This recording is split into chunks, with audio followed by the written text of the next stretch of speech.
Hello guys, welcome to Lahani Coaching. So this is my first session for C language. So in this we are going to take some like introduction, history, what is the structure of the C language, then what all about the header files and what all about character set, keywords, tokens, identifiers. Okay, with the practical example. Okay, fine. So let's start with the first slide. Here we will discuss about history. So history, C programming कब launch कब developed हुई है? It's in 1972 at AT&T's Bell Laboratories in USA. Okay, so this is designed by Dennis Ritchie. Dennis Ritchie developer है and at that time actually C language बहुत ज़्यादा famous हो गई थी because C language structure oriented है, simple है, reliable है. Okay, and different functions are there, user defined and also built in functions are there, library built in library is there, so that it's easy to use because we divide bigger program into different parts, different blocks we can say. Okay, so that's why it's easy to use.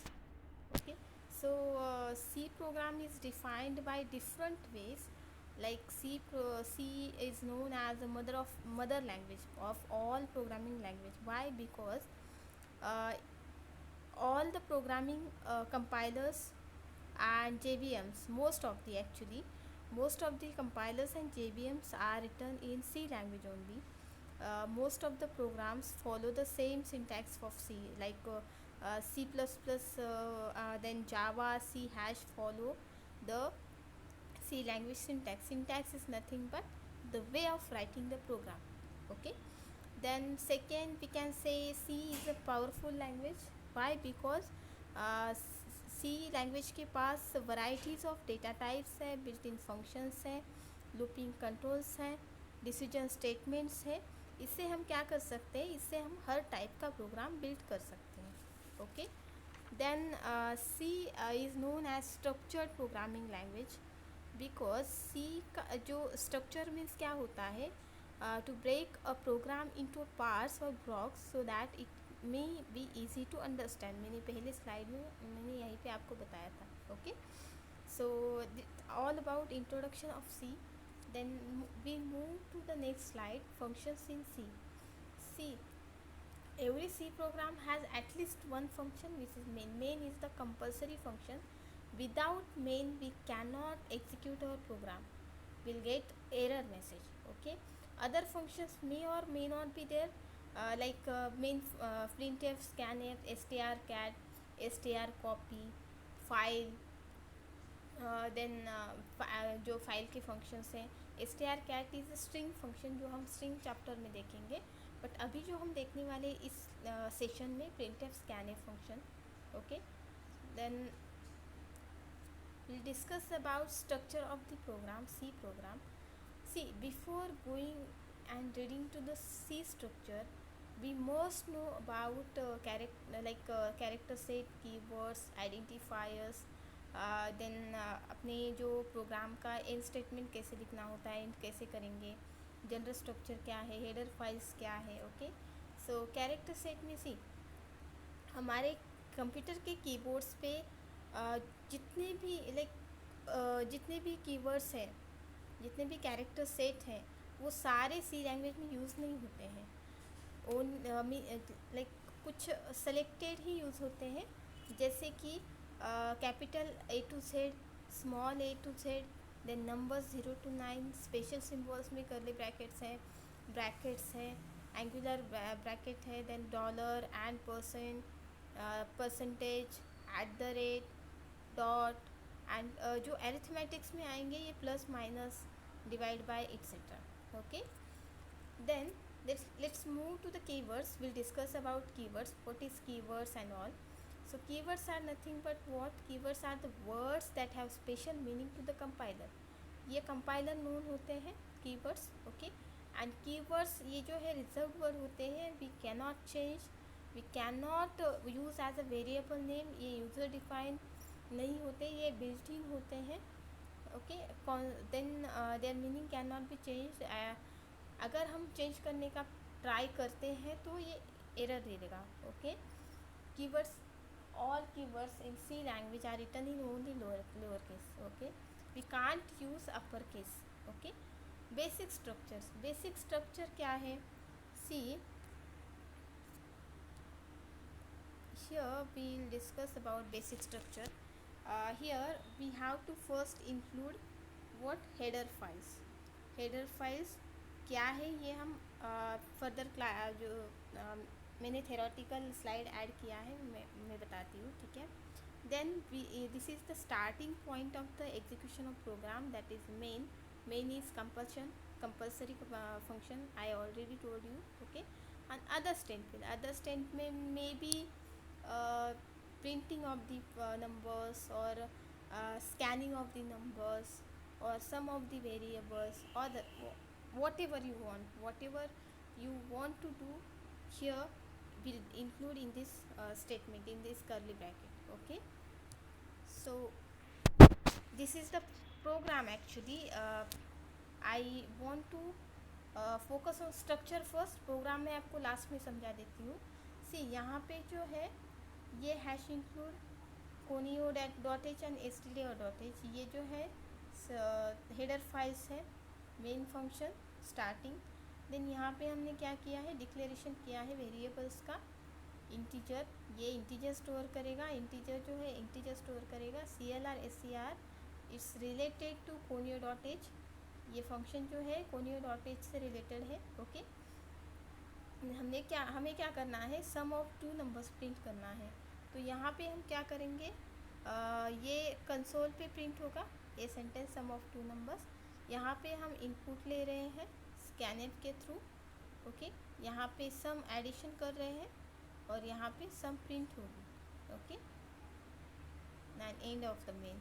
Gate C H क्या करता है, screen hold करता है, output screen hold करता है. It means हम जब output print करते हैं, प्रोग्राम रन हो गया, ठीक है, आउटपुट प्रिंट हो गया, देन वहाँ पे स्क्रीन होल्ड करने के लिए ये गेट सी एच यूज़ होता है.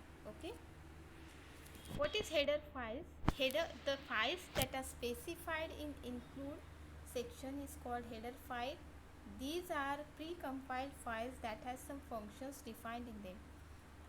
ये pre-compiled files होती हैं एंड इसमें कुछ फंक्शंस डिफाइंड होते हैं जो हम प्रोग्राम में यूज़ कर सकते हैं. हमारे जैसे भी रिक्वायरमेंट्स आएगी हम यूज़ कर सकते हैं. और रिलेटेड हेडर फाइल हमें इंक्लूड करनी पड़ती है, तभी हम वो फंक्शन यूज़ कर सकते हैं. जैसे हमें अगर स्ट्रिंग का कोई फंक्शन यूज़ करना है, ठीक है, स्ट्रिंग का कोई फंक्शन यूज़ करना है, then you have to include string.h file, otherwise it will get error. Okay, then we can call those function in our program by supplying parameters. जो भी parameters defined है, जितने parameters हमें supply करने हैं कर सकते हैं. एंड इसका एक्सटेंशन जो है हेडर फाइल का .h होता है. Source file is given as, जो सोर्स फाइल है जो हम प्रोग्राम लिखते हैं उसको सोर्स फाइल कहेंगे, और इसका एक्सटेंशन है C.C. और जब ये कंपाइल होता है तब एग्जीक्यूशन फाइल्स में कन्वर्ट होती है C का जो प्रोग्राम फाइल है, एंड देन .exe फाइल जो है वही एग्जीक्यूट होती है. Okay, then let's see about printf function. In C programming, printf is one of the main output function. The function sends formatted output to the screen. For example, printf C programming, यहाँ पे जो है console पे क्या print होगा, C programming, only C programming. इसका जो syntax है printf एंड डबल कोट्स में हमें जो भी कंसोल पे प्रिंट करना है, मैंने शॉर्टकट यूज़ किया है. printf ये पूरा लिखना पड़ेगा तभी कंसिडर होगा, अदरवाइज़ नहीं. ओके, एग्ज़ाम में भी आप लिखते हो तो भी पूरा, एंड आप प्रोग्राम करते समय तो ऑब्वियसली पूरा ही आपको पूरा प्रिंट PRINTF ही लिखना पड़ेगा. ओके, एंड डबल कोट्स में जो भी स्ट्रिंग देना है, जो भी हमें प्रिंट करनी है वो आप प्रिंट कर सकते हो. फाइन. देन जो पहले वाला ये प्रोग्राम है ये कैसे रन होगा, ये ये जो रन होगा जैसे यहाँ पे क्या किया है, all valid C programs must contain main function. मैंने मेन फंक्शन में ऑलरेडी बताया था। The code execution begins from start of the main. printf is a library function to send formatted output to the screen. और जो quotation में, जहाँ यहाँ पे जो कोटेशन में स्ट्रिंग है वही प्रिंट होगी inside the function print string inside the quotation. ये जो थ्योरी मैंने लिखी है आपको जो बीसीए में जो जिसको सी लैंग्वेज का सब्जेक्ट है उनके लिए इम्पोर्टेंट रहेगा, बिकॉज उनको थेरोटिकल ज़्यादा पूछते हैं। ठीक है। Header files is so yeah, so here to use printf in program we need to include stdi.h header file, मैंने ऑलरेडी बताया है। ओके। स्कैनएफ क्या करता है, स्कैनएफ कंप्यूटर से इनपुट लेगा। हमें सी यहाँ पे क्या है, अगर हमने यहाँ पे इनिशलाइज नहीं किया है, यहाँ पे इनिशलाइजेशन नहीं हुआ है, ये है इंटीजर, ये वेरिएबल हमने यहाँ पे डिक्लेयर किया है और यहाँ पे इनिशलाइज नहीं किया है और हमें क्या करना है, हमें कंप्यूटर से इनपुट लेना है, यूज़र से इनपुट लेना है एट द रन टाइम। सो यहाँ पे स्कैनएफ यूज़ होगा। यहाँ पे स्कैनएफ कैसे यूज़ होगा, scanf %d and test integer, यहाँ पे दिख नहीं रहा है, %d डबल कोट्स में है, कॉमा एंड टेस्ट इंटीजर, ये सिंटैक्स है, इसी तरह हम यूज़ कर सकते हैं। ओके। यही जो मैंने बताया, मैं ग्रेड करके बताती हूँ। Here we have used %t format specifier inside the scanf function to take integer input from the user. When user enters an integer, it is stored in the test integer variable. जो भी at the run time जो भी user जैसे user suppose 10 enter करता है तो ये क्या कहाँ पे एंटर होगा, टेस्ट इंटीजर वेरिएबल में। और यहाँ पे कैसे करता है, notice that we have used and integer test integer inside the scanf. It is because and test integer gets address of test integer and the value entered by the user stored in this address. And test integer क्या करता है, ये test integer का address देता है।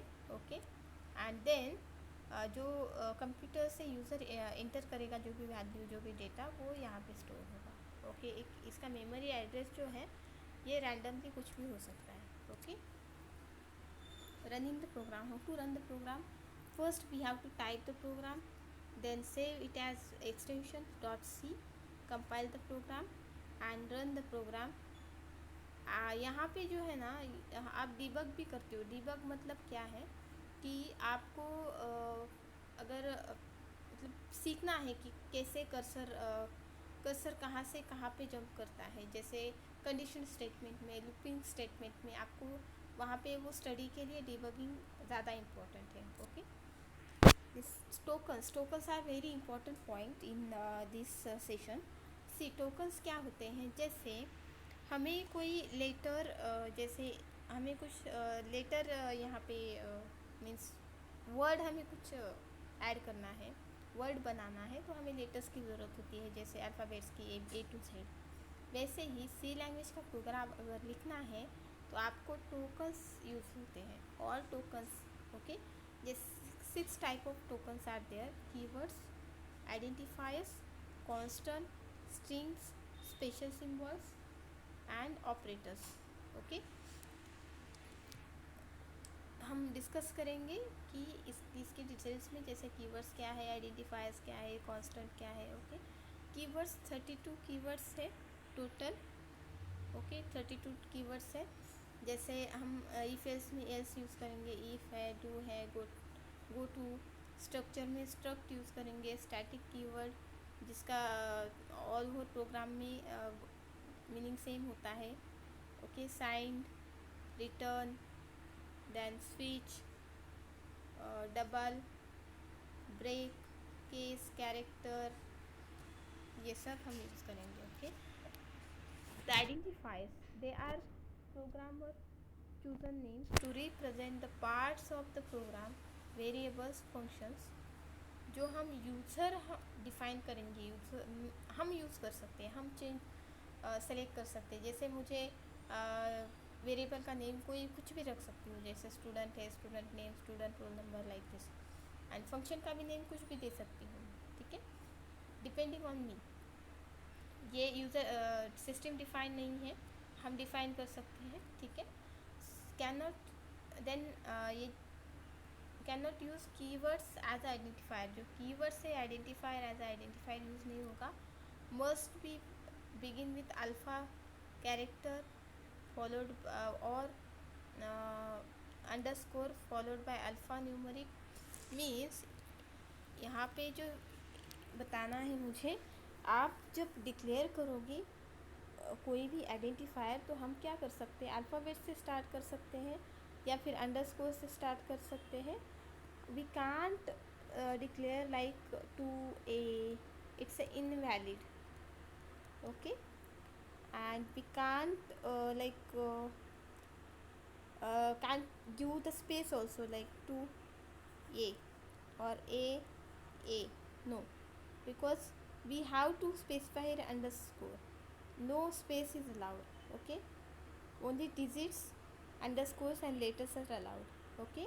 Other we don't can't use other special symbols also, okay. And it's a case sensitive in the sense we कहाँ it's like A, अगर हमने क्या किया है, वेरिएबल डिक्लेयर किया है ए और स्मॉल ए, तो ये कंपाइलर के लिए अलग होगा दोनों से। जैसे हमारे लिए 1 और 2 अलग है, वैसे कंपाइलर के लिए ये कैपिटल ए और स्मॉल ए अलग है, ये अलग कंसिडर करेगा, ओके। डिक्लेरेशन कैसे है, constant and variables must be declared before they can be used. A constant declaration specifies the type, the name and the value of the constant. Any attempts to alter the value of the variable defined as a constant result in an error message by the compiler. It means हमें कोई variable constant use करना है programme में तो वो declaration होना ज़रूरी है, अदरवाइज़ एरर फेस होगा। सेकेंड थिंग मुझे ये बताना है आपको कि यहाँ पे अगर हम अल्टर करेंगे, ओके, जो कांस्टेंट में alter, any attempt to alter value of the variable defined as constant, अगर हमने constant means const keyword, const is the keyword, अगर कांस्टेंट हमने इंटीजर ये डिफाइन किया और 2, अगर हम इसको चेंज करना चाहूँ तो यहाँ पे एरर आ जाएगा, ठीक है। A variable declaration specifies the type and the name, possibly the initial value of the variable, okay.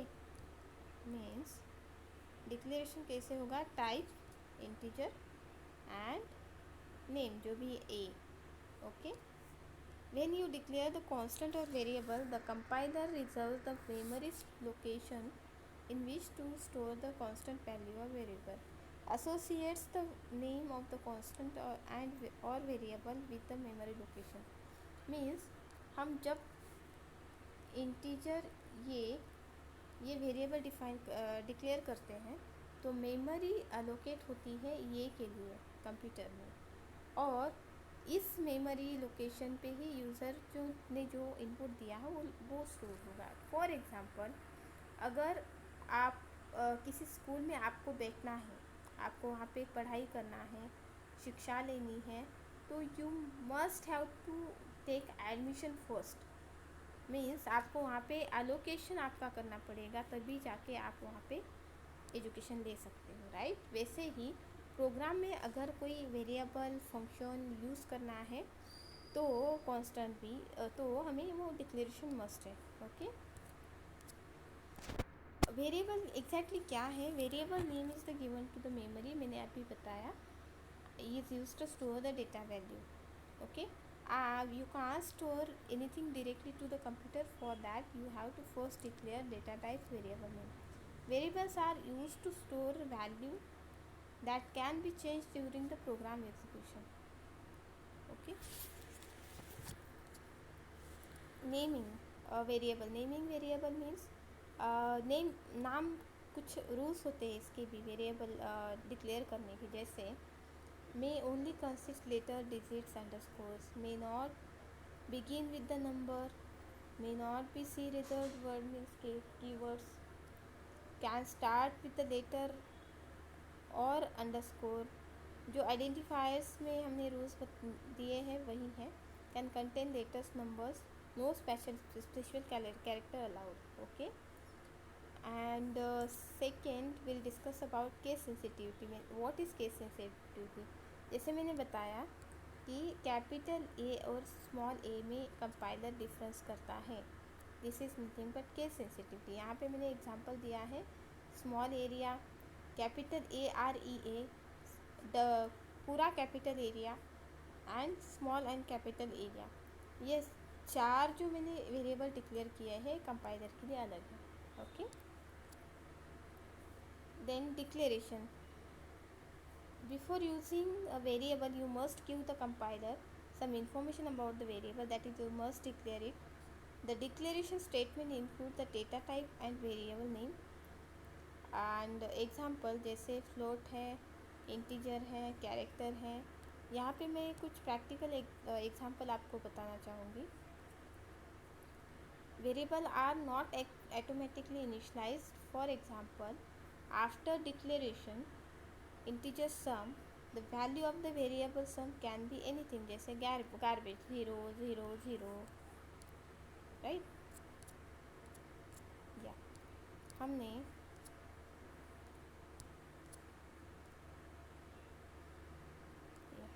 सो यहाँ पे अगर हमने जैसे इंटीजर ये डिक्लेयर किया है, और अगर हम प्रिंट करना चाहूँ a इक्वल टू %d, ये अगर मैं प्रिंट करना चाहूँ तो ये गार्बेज वैल्यू प्रिंट करेगा। ओके, तो अगर गार्बेज वैल्यू नहीं आनी, हम आपको लगता है कि गार्बेज वैल्यू नहीं चाहिए, मुझे कुछ मेरा खुद का नंबर चाहिए, मैं कुछ मेरे पसंद का नंबर चाहिए, तो आपको इनिशलाइज करना ज़रूरी है। thus it is good practice to initialize the variable. Once the value has been placed in the variable, it says there until the program alters it. Okay, पूरे प्रोग्राम में आप वो वैल्यू यूज़ कर सकते हैं, right? Data types, there are 3 classes of data types: primitive data types, then derived data types, aggregate data types, and user defined data types. हम जो है ये इंटीजर, फ्लोट, डबल कैरेक्टर का ज़्यादा यूज़ करेंगे till what array. Array is the topic, main topic. Okay, arrays ये जो है ये डिराइव फंक्शन में आते हैं, एरेज, पॉइंटर वगैरह। एंड यूज़र डिफाइंड में structure enum. Okay, this is the program, hello program. Okay, first program of C. Here hash include stdio.h, void main, printf, hello world. Let's start with the practical. We'll give you 2 examples of practical. I already typed here, so will not waste the time. Okay,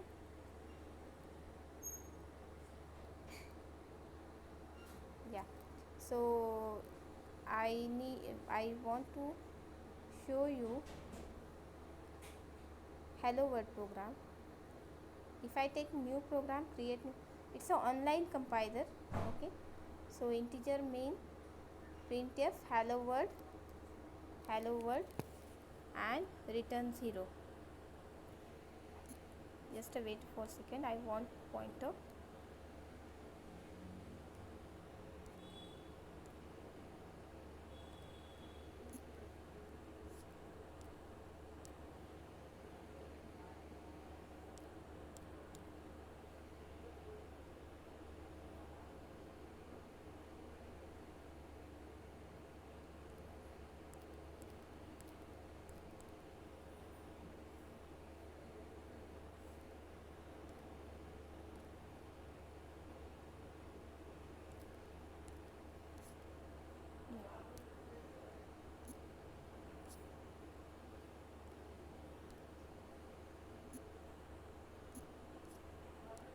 Sorry guys.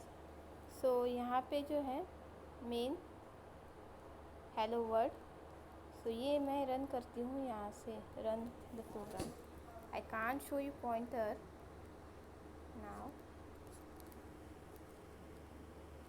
You have to see here your language so that already extension ले लेगा online gdb.com. अगर online आपको run करना है without any compiler. Okay.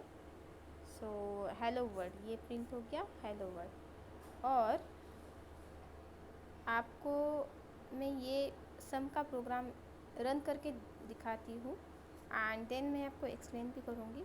मैंने explain नहीं किया था पहले. सी यहाँ पे हमने क्या किया है, इंटीजर ए बी और सम. सी अगर आपको क्या करना है, सम करना है तो 3 नंबर्स चाहिए, तीन वेरिएबल्स चाहिए, 2 variables for number and 1 to store. Share C hello world enter 2 number. ये एक ही लाइन में आ रहे हैं. विल चेंज वन थिंग, यहाँ पे स्लैश एन डाल देंगे. स्लैश एन का मतलब होता है न्यू लाइन. आपको अगर न्यू लाइन पे आउटपुट लेना है तो आपको स्लैश एन डालना पड़ेगा. Okay.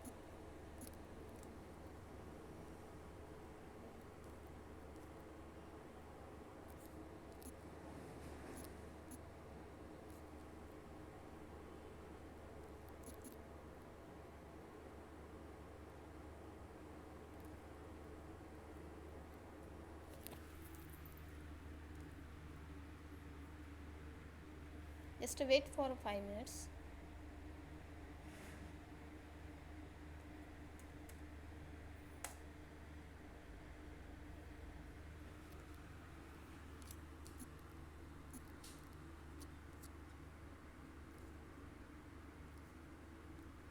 Yeah, sorry. Yeah. So here I need to give slash n for new line. Okay. Slash n का मतलब होता है कि आपको न्यू लाइन पे अगर हेलो वर्ड के नीचे ये बाकी इंटर 2 नंबर्स ये सब आएगा. ठीक है. Will save this.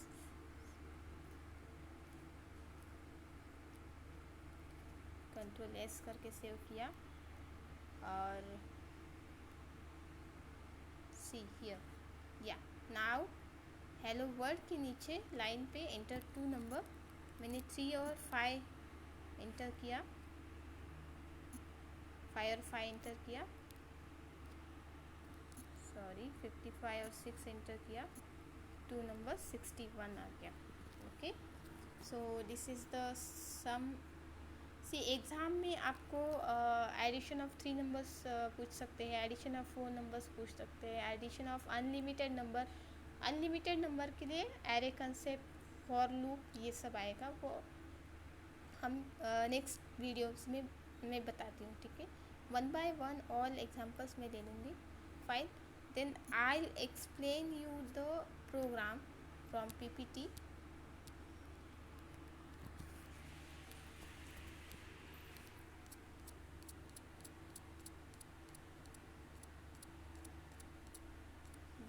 Here is the program. See यहाँ पे वेरिएबल डिक्लेयर किया a प्लस ए बी और सम. यहाँ पे क्या ये सम ऑफ 2 नंबर्स प्रिंट करेगा कंसोल पे. देन एंटर 2 नंबर्स हमने अभी देखा. स्कैनएफ पे क्या होगा कि यहाँ पे ए का एड्रेस यहाँ पे मेमोरी एलोकेट होगी. और स्कैनएफ में क्या होगा, ए एंड ए एड्रेस देगा ए का और एंड बी का. देन यहाँ पे जो यूज़र जैसे मैंने 2 और 3 डालते हैं तो इसका आंसर आएगा, इसमें स्टोर होगा सम में ए प्लस बी. और यहाँ पे हम सम प्रिंट कर रहे हैं प्रिंट एफ करके. प्रिंट एफ यहाँ पे सम प्रिंट किया. ओके. सो कर्सर क्या करेगा, यहाँ से यहाँ, then print F, scan F, sum and get C S. ये है सीक्वेंशियल एग्जीक्यूशन. Sequential 1 bye 1. जैसे हेडर फाइल हो गई, मेन हो गया, देन इंटीजर इनिशियलाइजेशन डिक्लेरेशन हो गया, प्रिंट एफ, स्कैन एफ. अगर हमें कुछ कंडीशन वगैरह देके या फिर को कुछ स्कीप करना है यहाँ पे ये अगर हमें प्रिंट नहीं करना है तो इसलिए हमें कंट्रोल स्टेटमेंट है। मैं वो आपको ये नेक्स्ट वीडियो में बता देती हूँ, ठीक है। एनी क्वेरीज, अगर कुछ भी क्वेरी है या कुछ समझ में नहीं आ रहा है तो आप मुझे कमेंट कर सकती हो। Okay, thank you guys, thank you for watching this video.